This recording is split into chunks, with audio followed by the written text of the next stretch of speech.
can be fraught with danger and can induce a sense of trepidation in all but the most hardy or the most ignorant. Top Gear magazine, in association with Lyons and Leicester, have decided to make a video to help you steer a path through the hazards you may face and the dangers that can lurk in finding the right car at the right price.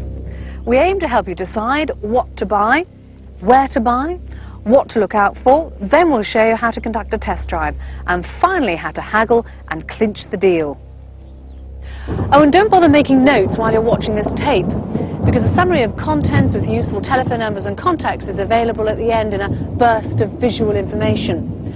All you have to do is get to the end titles, freeze your video and then advance it frame by frame and read off the information. Above all, we hope that when you've picked your way through the minefield and avoided all the obvious pitfalls, that you'll be able to have the car of your choice at the right price and that you'll both live happily ever after.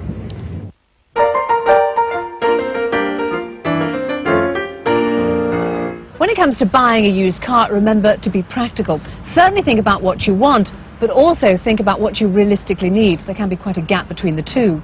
Forget about glamour and posing power. Although you may be in love with your slinky coupe, will your nuclear family really fit in the back? So let me bruise your automotive ego. You might be better with a 5-door or one of the new breed of people carriers.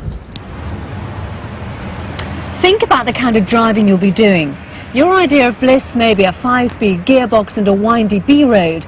But if you spend the majority of your time negotiating city centre traffic jams, then an automatic and power steering will be a lot more useful. If you do a lot of motorway driving, then a 900cc engine just won't do the job. By the same token, a V8 isn't going to be very frugal on the school run. If you do have a small garage or a narrow drive, then measure it to make sure that the car will fit. If you are planning on leaving it outside, then you need to think in terms of a good alarm or immobiliser to keep the criminal fraternity at bay, and build the cost of the system into your budget. It's always sensible to price parts. Running costs vary hugely between makes and models. Ring a reputable garage and price a shopping basket of parts. Brake pads, exhaust, tyres, clutch, and ask about servicing costs. Take the time to give your insurance broker a call. There are 18 different insurance groups and their premiums range from reasonable to astronomical. Make sure you know which one your car falls into before you hand over your cash. It may seem strange, but when you buy a second-hand car, it pays to keep a weather eye on its future resellability. When the time comes for you to offload your car, you don't want it hanging around the classified ads for months, draining time, energy and money while you try and find a buyer. Stick to solid colours. Red, black and white sell well, but anemic pastel shades can devalue a car by up to 10%. Image is important. The Renault Clio has pizzazz and good resale values because of its youthful Nicole Papa image. But a maroon Ford Escort is deeply dull and depreciates rapidly.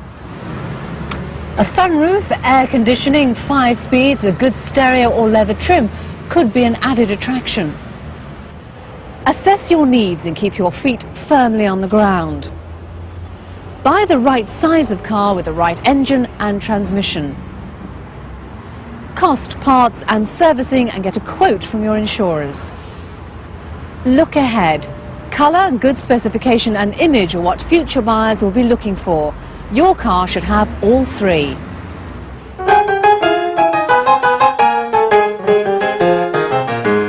When you're looking for a used car, there are 3 established sources. There are private sellers, dealers and auctions. All of them have their merits, and if you play the game right, you can end up with a good car at a sensible price. Avoid fly-by-night dealers who set up overnight on a piece of waste ground only to disappear a week later. If you're brave enough to get past the Doberman on the gate and stupid enough to want to invest your money in a tarted-up paint job and a clocked odometer, then you need your head testing because there aren't any bargains to be had here. If you do want to buy from a dealership, you have 2 options. The first is the large franchise dealership and the second is the smaller independent non-franchised operation. Franchise dealers are in the business of keeping customers happy and maintaining their reputations, so the standard of service is usually high. The payoff is that the customer forks out a big premium on every car for the pleasure of peace of mind. You can expect a large stock of clean used cars with full service history, genuine mileages and a 12 months parts and labour warranty. Seek out dealers who are long established, have a variety of well-presented cars on offer and employ knowledgeable staff who avoid the hard sell. Ensure that the garage makes a full disclosure of any reconditioning work done to the vehicle prior to sale. And if there are any niggling faults like wiring, bodywork or trim, insist they're rectified before you sign on the dotted line. Check the warranty very carefully. Warranties are not a panacea for all the ills your car may suffer. So make sure you know what is and isn't covered under the fixed terms. If you buy at a dealer's, then you'll also have some redress under the Sale of Goods Act, should your car have a major fault at a later date. Non-franchised independent dealers often have a wider variety of cars available at a range of prices. As with a franchise dealer, the independent benefits most from being a convenient place for customers to choose cars, but the standard of after-sales care rarely reaches the levels of a franchised operation. Ask to see any documentation and be sure to write down the previous owner's name from the V5 registration document. Get hold of their telephone number through directory inquiries and ask them some pertinent questions. As before, check the dealer has a long-established reputation and make sure the cars are well prepared and ready for an immediate road test. If they bring out the jump leads, then walk away. Buying from private sellers seems like a cheaper option. But be aware that the classified ads in national newspapers and newsagents' windows are home to thousands of dodgy motors. You won't get a warranty, and if you do buy a stolen car, you'll have absolutely no redress under the law. Approach classified ads with studied scepticism. Truth is the first casualty of war, and when it comes to selling cars, it's a battleground out there in suburbia. Dealers should place a T at the end of their ad to denote trade, but the less scrupulous try and masquerade as private sellers. Phrases such as "will accept part exchange" and "lovely straight car" should set alarm bells ringing. Avoid any ads which ask you to make them an offer or advise good for a year or a reasonable runner, as the car will usually be a wreck and the owner will be trying it on. Beware of any ads that ask you to ring at a specific time or get you to ring a mobile phone number. You never know what may be happening at the other end.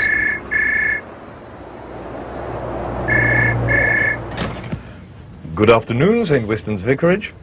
Ah, yes, the Fiesta.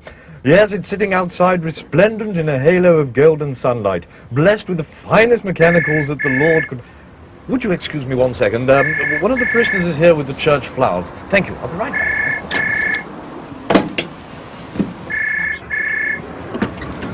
Hello, Sleep Easy Rest Home for Retired Gentlefolk.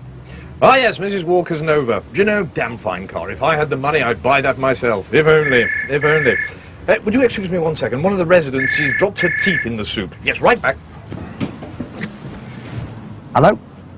Colt, look, mate, I can't hold on. I've got some soppy old tart on about that Nova. I know, mate, one born every minute. I'll tell you, that car is so old, it'll get a birthday card off the Queen. Now then, look. That Sierra, can you knock about 40,000 off the clock? I don't want to take the mick with it. Hold on, mate, hold on. I'll call you back. Hello? Come straight to the point when you first make contact with the seller. First question, I've rung about the car. If the answer is which one, then you know you're talking to a dealer. Ask direct questions about the state of the bodywork, the mileage and recent repairs to get an accurate picture of the vehicle. Oh, hello? Yeah. Oh, yes, no. For most people, buying at an auction is a terrifying thought, but there are some good deals to be had if you keep your head and follow some basic rules. First, go to the larger auction houses. The standard of service and cars is very much higher. And also sit in on an auction to get some idea of how the system works and the sort of prices the cars are going for. When you're making such a major purchase as a used car, you must do your homework. You must decide what car it is you wish to buy, you must decide how much money you have got to spend, and then you must stick to that plan. Right, and when you're actually in the auction itself, I mean, that can be very intimidating. So what would be your advice to someone in an auction for the first time? Well, it isn't intimidating, it's exciting, it's exhilarating, and my advice is not to get carried away, to stick to your plan. Listen to the auctioneer very carefully, bid clearly, and only pay the amount of money that you can afford to pay. all the cars that we sell, the buyer is protected for a small indemnity fee. He's protected against the vehicle being stolen, so therefore he has good title. Is protected against any outstanding hire purchase. Is extending against the vehicle being a total vehicle loss, i.e. major accident damage, and of course it's protected against the odometer reading being incorrect. Now, is that true of all auctions? No. So you have to be careful where you go. I would strongly recommend you're very careful where you go. Now, despite all that, and even if you take an expert advice, you can end up with a complete lemon. So what do you do? Do you have some form of warranty? Yes. The whole point about an auction is that the auctioneer is working on the vendor's declaration, in addition to our own mechanical check on it. If the vehicle proves to be not what it was claimed, then you bring it back, and then we give you your money back, or whatever. Is there a time limit on that? Yes, there is. It's 24 hours from the date of purchase. Okay, so you've got your car, you're delighted with it. How do you pay for it? Well, the beauty of auctions is that there are only really one way to pay, and that's with cash. Now, cash isn't in terms of pound notes. Cash is in the form of a cheque, a banker's draft, or whatever. If it's a banker's draft, of course, you can take the car away immediately. If you pay by cheque, we have to wait until the cheque is cleared, we have cleared funds, and then you can come and take the car, or we'll deliver it for you. So leave your credit cards at home, though? Exactly. 1850, 1850, 1850, 1850, 1850, 19. Auctions are dominated by the trade, so you're bidding against professionals. Auctioneers clear hundreds of cars a day, and the pace is frenetic. But if you want to get a bargain, you must stay cool. The cardinal rule is, if in doubt, don't bid. Whoever you buy from, remember, avoid bomb site dealers if you don't want to be fleeced. Franchise dealers offer a good standard of service, but at a price. Independent non-franchise dealers offer a wide range of cars, but after-sales service can be patchy and prices are high. Private sales are cheap, but the dangers are many. Avoid dealers in disguise and contact previous owners. Buying at auction is cheap but risky. Know your car, know your auction house, and keep within your budget. After a house, a car is probably one of the most expensive purchases you'll ever make, so it's worth investing a considerable amount of time and energy in assessing your purchase. Why not take a friend along? After all, there is safety in numbers, and better still, if you've got a friend who's got some knowledge in the motor trade. Well, I'm lucky because I've got my chum Alan here today, who knows all about cars. So, where do we start then, Alan? Right, well, let's start by getting in the car. Right, the first thing you notice, central locking doesn't work, which is quite an expensive item on this sort of car. Right, so it wouldn't be a very good start. No, then. not at all. Right, okay. Oh, now it's very grubby inside, doesn't it? Well, if you look at all the seat, it's all worn. The springs have gone in the seats, which is quite an expensive item again. So, and if you had to retrim this, you'll never get it to match the rest of the car. What does this sort of wear and tear tell you about the car, though? It's done lots of mileage. Right. It's lots of mileage. If you lift the mat up, you can see that there's wear on the rubber. All the pedals, the rubbers are worn out on the pedals, which is another sign that it's done a lot of high mileage. Right, okay, well, let's get in there. I have to say it's something I don't do lightly, dressed in a white jacket. It's filthy, isn't it? Yes. Ugh. Right. Right, another sign's steering wheel's all worn out, which is another sign that it's done mileage. It's not good signs. All right. Obviously, I've heard about clocking, but what I wouldn't know is how to spot if a car being clocked. So what do you look for? Well, the main thing to do is if you look at the speedo, you can tell if all the dials are out of line, it's been clocked, because they won't be all even. I would say, so far interior-wise, you're unimpressed, Alan. Not very impressed at all. Okay, let's see if the outside's any Okay. better. Okay, obviously I know you should look at the bodywork, but I don't really know what I should be looking for. Well, if you look down the side of a car, you can see, like, this one's has had some filler work because it's all cracking around there and the paintwork, and it's got loads and loads of rust all along it. And you should take that in consideration these days, because if a car goes for an MOT, it's got too much rust, especially along the sills, that's an MOT failure. Now, talking of strange paint jobs, I thought this at the back, and even I noticed this. This isn't just because the car's dirty, is it? No, that's What's that? that's how what they call a blowing. What does that mean? Well, it's base and lacquer, so they've tried to do a blowing. Rather than paint the whole boot lid, they've tried to just do half the car, half the boot lid. Right. Now, this is a very obvious spray job, isn't it? Yeah. But I'm sure there are more subtle ways of disguising when you've had a respray. I've got a better example inside if you I'd like want to to see have a that, look. yeah. Right, this is the example I was telling you about outside. If you have a look along here, you can see where there's paint on the rubber, which isn't really a bad thing. It just shows that sometime in its life it's had some paintwork done to it. So you might just want to be a bit cautious Just about a bit that. cautious, yeah. Right, okay. Now, even I know not to touch this one. I look at the interior and the exterior, but I know really if you're going to buy a second-hand car, you should look underneath. But what should we be looking for? Well, it's an idea to take a screwdriver or something you can poke a seal with, because although this is a newish car, if you buy a second-hand one that's old, seals can wear out and they can be quite expensive. It's just an idea to go along and tap the seals. And the other thing you should take into consideration is with a lot of modern cars now, they have catalytic converters on, and if they go wrong, they're very expensive as well. Right, so again, just something to be aware of. That's could right. cost you money. Yeah. Right. Now, we're at the back end of the car talking about bumpers. Now, this one's had a bit of a bash, hasn't it? Yes, but being an old metal bumper, it's not too bad. It's obviously been in an accident sometime, but that's only sort of like £15 to £20 to get repaired. So it's not too bad. No, but on the other hand, this has been a newer car with a plastic bumper. Fair bit of damage here. That's had quite a bit of damage, and what you should do is take that into consideration when buying the car, because that's like £200. Right, so a lot more expensive than the other one. That's correct, as this is only sort of £15, £20. Yeah. And if they're painted, then you've got to pay the labour to have them painted, which is about another £100. So make sure you take that off the price. You should take it off the price. Right. Now, Graham, Alan tells me you know everything mechanical. That's very kind of you, yes. Now that's oil, checking your dipstick oil. Yeah. If it was contaminated, it would be a creamy colour. Right. Now that's okay, a nice colour. Okay, fine, so that's okay, we don't need to worry about that. You certainly don't. And if you check the top, you get the same colour. Right. But if it hadn't been changed regularly, you'd be all crusty and Right, and carbon. you'd know the car hadn't been looked after Yeah, that's properly. right, yeah. Right, okay. And then if you check the water as well, you sometimes get contamination in the water with oil. And that's nice and clear. Right. There's no little globules of oil there.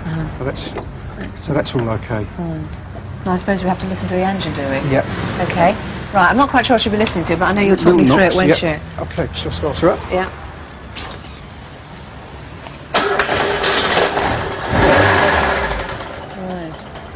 I don't know, but that sounds a bit... Is that like a tapping noise? Yeah, that's a little tapping noise. Do I from the need to top. worry about that? Not too much at all, no, that's okay. It's a deeper knock if you listen for. In fact, you've got that, then you've got bigger troubles. Right. You know, I wouldn't buy the car, basically. Right, understood. Right, I suppose we need to listen to the exhaust, Yes, don't we? yep. Right. So what should we be listening for then? Or looking for? Looking for, yeah, blue smoke. Now, if you first start the engine up and it puffs blue smoke, Yeah. it's signs of worn valve guides or seals going. But if it's blue smoking all the time, that's a sign of piston rings, and that's bad. So be very wary. Correct. Absolutely. Yeah. Okay. So let's get on board, shall we? And what should we be looking for inside? Check the clutch. Right.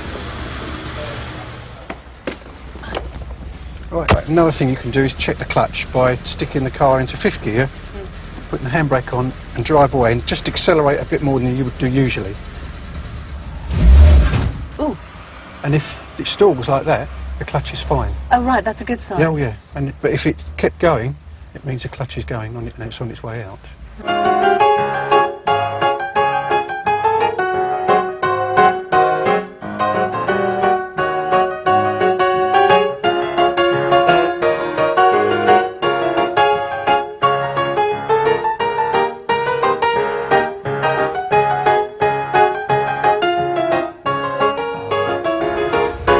Now, I know there's been an awful lot to take in there, a lot of information, but finally just one thought. Never do that dressed in Armani. When it comes to assessing the mechanical condition of the car, it's well worthwhile bringing in the professionals.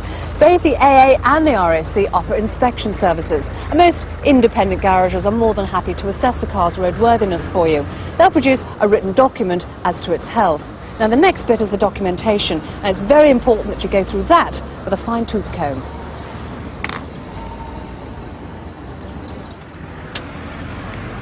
Look for cars with history. A full service record really counts, particularly when you come to sell the car.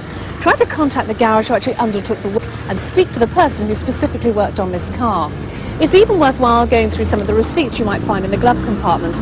They give you a really good indication of how the car's been treated throughout its life. But most important of all is the vehicle registration document, or V5. This can give you vital clues as to the car's history if you know how to read it. Check to see that the car hasn't had a colour change. This could mean it's had an accident. Check that it was first registered in this country. Imports are worth less second-hand. If the previous owners haven't had it for long, be nosy, ask them why. And finally, check that all the numbers tally, or you could be looking at what's known in the trade as a ringer.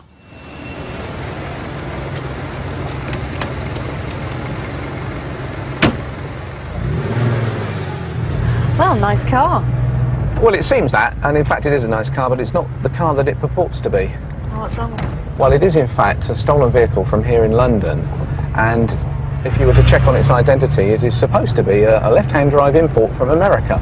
And as you can quite clearly see, it's not a left-hand drive car. Now that sounds to me like a very, very sophisticated scam. How did they get away with that? Well, in that particular case, they've changed all the identity features on the car to represent the ones on the American vehicle. However, they're not normally as sophisticated as that in many of the scams that they operate. So give me some other examples. Well, for instance, they may be as simple as changing the number plates with a vehicle that they see on the street of the same kind. So how does someone like me looking for a second-hand car make sure they're not caught out by a ringer? Well, there are a lot of things you can do, and one of them, of course, is you can check with HPI, Hire Purchase Information.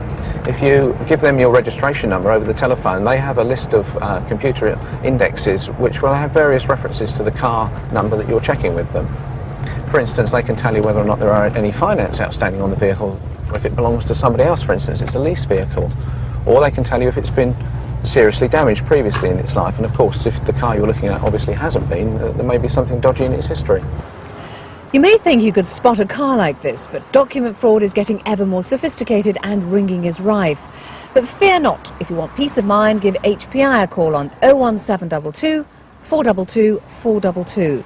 Supply them with the vehicle registration number and 17-digit chassis VIN number, and they make a thorough check of the vehicle's history on their database.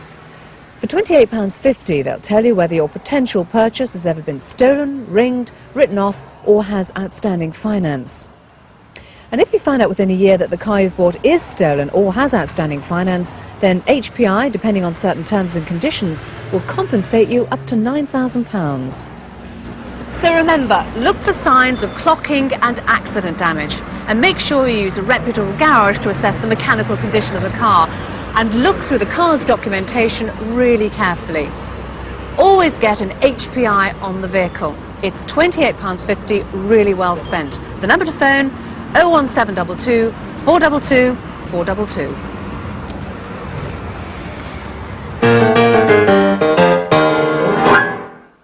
When you've found a car, given it a full interior, bodywork and mechanical check, and looked over the history and documentation, then it's time for a test drive.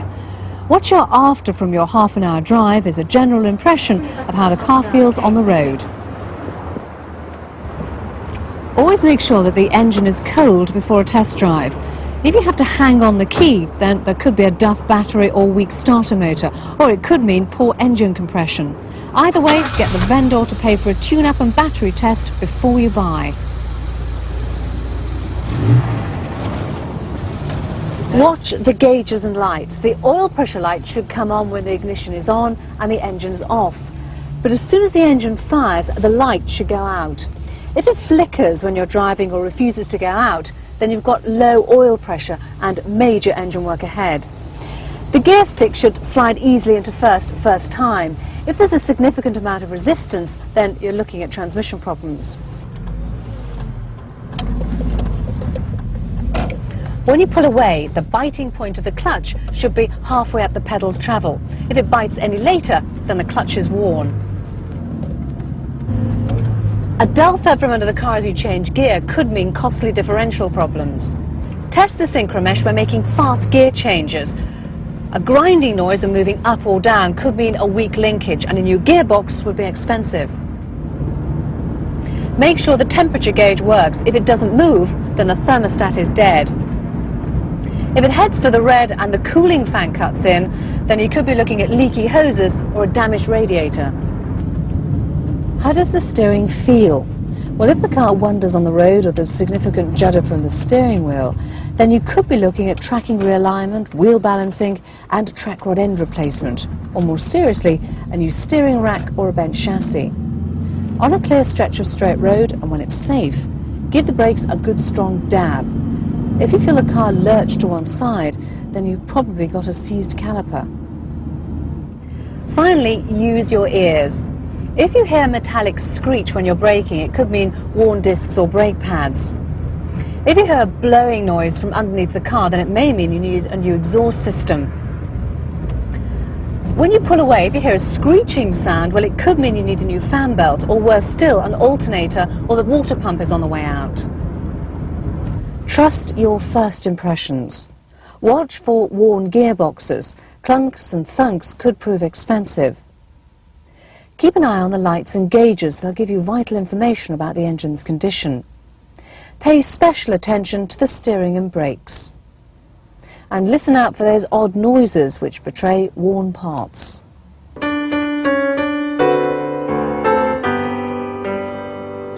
The British are traditionally embarrassed when it comes to talking about money, but there's no profit in being a wallflower. So get one of those current price guides you can get from any newsagent, or look at the used price pages in the back of the Top Gear magazine. When you've decided you want to make a bid for a car, then do just that. Don't give the seller what they're asking. Make a sensible bid and be prepared to haggle. If they won't soften the price at all, then walk away. The vendor will come back with a counter offer, and then it's down to you to beat the price down. Make use of all that information you've gleaned from your inspection and road test. Price the parts and labour you think necessary to bring the car up to scratch. Let the vendor know you've done your homework and have looked at plenty of other cars besides his. Be flexible and honest, and you should come out with a deal which suits you and reflects the car's true value.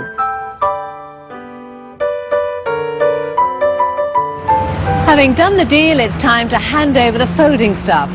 These days, there are two main routes to financing the car of your dreams: hire purchase or a loan. HP is available from finance houses and increasingly through car dealers themselves, and involves paying a deposit and then settling the balance in regular instalments. The upside is that if you're in employment, it'll be fairly easy to arrange HP. The downside that the finance company owns the car until you've paid off the loan. If you want to avoid buying on the never-never, then banks and building societies offer loan facilities. These days, it's quick and easy to arrange a loan, even if you don't have a home to secure it against. And the annual percentage rate, or APR, a form of interest rate which allows you to compare loans, often means that you can find one that will be cheaper than buying on HP. Take a professional approach to negotiating. The vendor will often expect to drop the price a little, so haggle hard. Know what price you want to pay and keep within that budget. Finance isn't the minefield it once was. If you're earning a wage, you should be able to get an unsecured loan. If you need to compare what different loans are offering, then look carefully at their APRs. Well, here we are at the end of the road, and I hope that we've made it an easier journey for you. Remember the basic rules. Buy a car that suits your needs, not your aspirations, for the money you can afford.